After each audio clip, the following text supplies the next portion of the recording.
Michael from CTW here, and we are going to work through the Active Shock Report and Active PPP Report, show you how they operate. So I've opened up a data file, this PVP, and you can see force versus absolute velocity shows the PVP.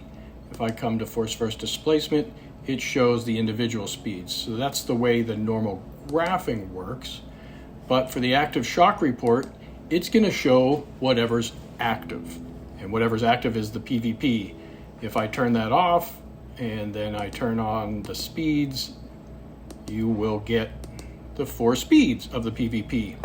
So you look at this and your default goes to compression close, rebound open, and we would want to change that. We're going to change that plot to force versus absolute velocity.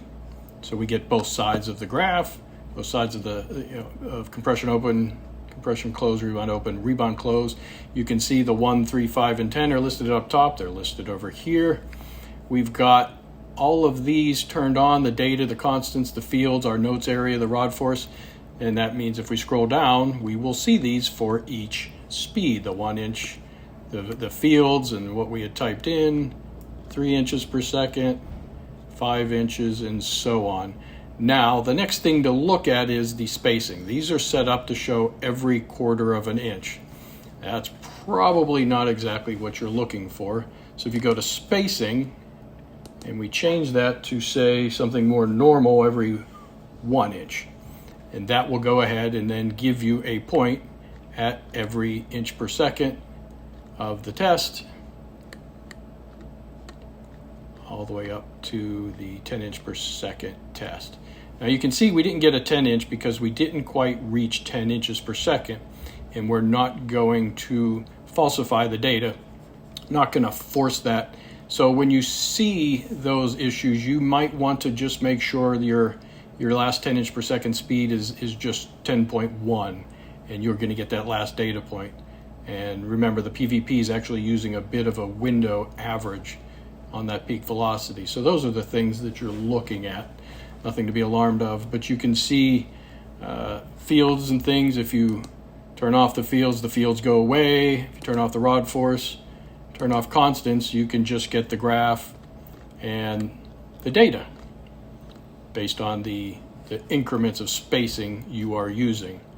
So using these gives you power to get exactly what you want. And if you don't want any data at all, you can just do the plot. And this is where you can print and export what it is you're looking at. You can see here, print. If you got a printer set up, you can print.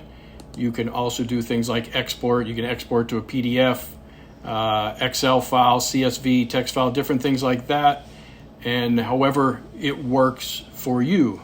Like for example, you do export to PVP, you can actually tell it where to go. You can tell it any number of things. I'm going to tell it just go to documents, and you can name it. I'm going to do save.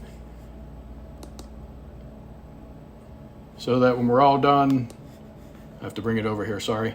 So when you're all done, you actually have a PVP of the graph, which maybe you email that to your customer, or you print it out and you take it to the track.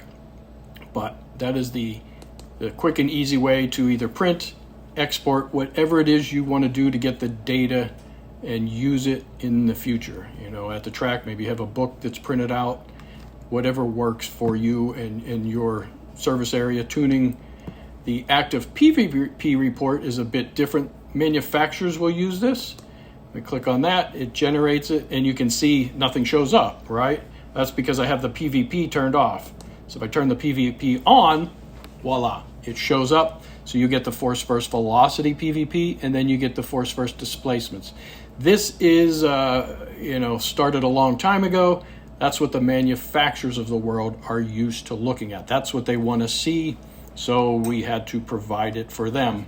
You can see the runs we went through. You can see the target speeds, the actual speed that was attained, the forces, and get a pretty quick plot. You can get a lot of information in one simple plot. Again, you can turn off different things to get everything down to one page, make everything nice and happy. So that's how you use the Active PPP report and the Active Shock report. You can print from those, you can export, send them to Excel, any number of things, whichever one works for you. There you go. Thank you for watching. If you have any questions or comments, contact us using the information in the video description.